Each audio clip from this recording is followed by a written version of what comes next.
Welcome to the Harper Teen Podcast, a podcast for people who love to hear about books directly from the authors themselves.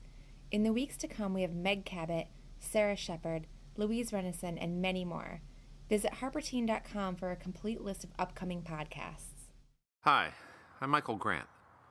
I'm recording this podcast in my backyard in Orange County, California.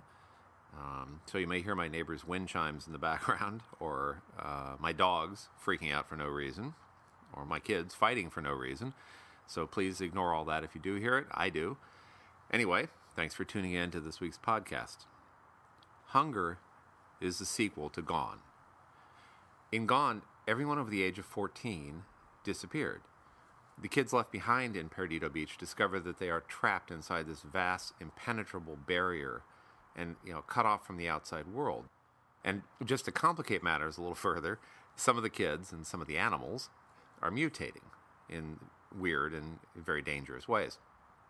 In Hunger, we start to see how this world looks after a few months of being run by the kids. So, like the title suggests, the single biggest problem is, food. No one has been picking fruit or milking cows or planting corn. They've just been eating the food they had and not really worrying about it until they had pretty much run out. So now the kids in the Fayz are facing starvation. The Fayz, by the way, F-A-Y-Z, is a sort of tongue-in-cheek name that the kids come up with. It stands for Fallout Alley Youth Zone. It's a sort of dark joke they make about their predicament. In any case, Sam and Astrid and Adelio and their friends are belatedly trying to cope with all this, but nothing is simple and easy in the Fayz, of course. First of all, there's the problem of a species of carnivorous worms, which are aggressive. Carnivorous worms are never a good thing to find in your garden or in your food. And Cain and Drake and Diana, meanwhile, are back causing trouble. Cain is an ambitious kid. He dreams big dreams. He's still looking to become the boss of the Fayz, and his plans are all about going nuclear. But other evil is afoot as well. Tensions are growing between freaks and normals.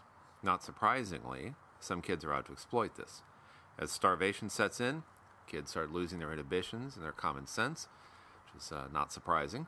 Things get very dark. Meanwhile, Albert is trying to create a system that will bring some order to all the chaos. But, how much order can you really achieve when the darkness, the thing out there in the desert, still holds a place in the minds and the hearts of Cain and Drake? So basically we have hunger, war, hatred, power-mad ambition, an environment gone crazy, the failure of leadership. We may have to stop calling this fantasy horror and just start calling it real life.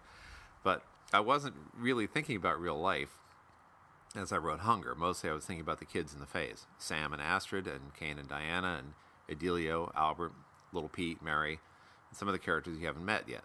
And of course Drake, who is not a nice person. He's not a nice person at all.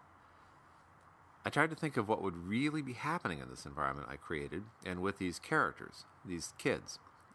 So I knew there would be kids doing evil things. I knew there would be kids doing good things.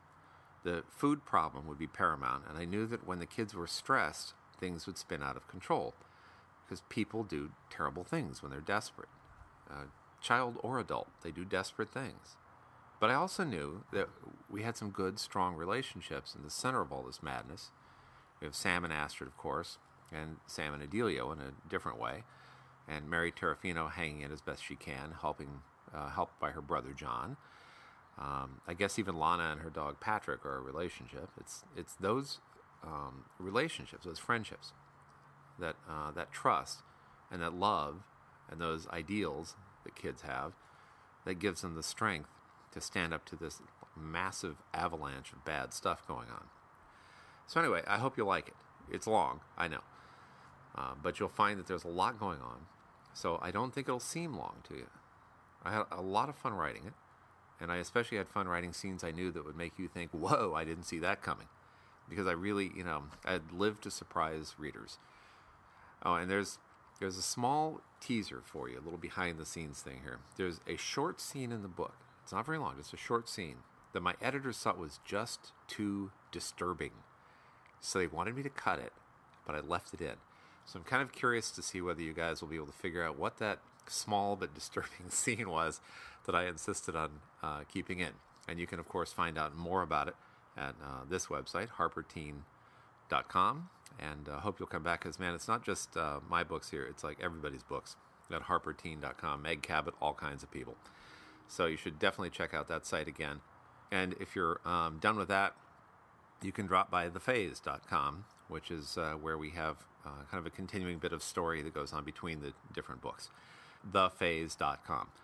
And now I guess I should probably read you some of Hunger. But I'm not going to read chapter 1 because you can find that online, I think. So I'm going to try something different. I'm going to try something. I was looking for something with not too many spoilers, but that would still be worth reading to you. So here goes. To tell you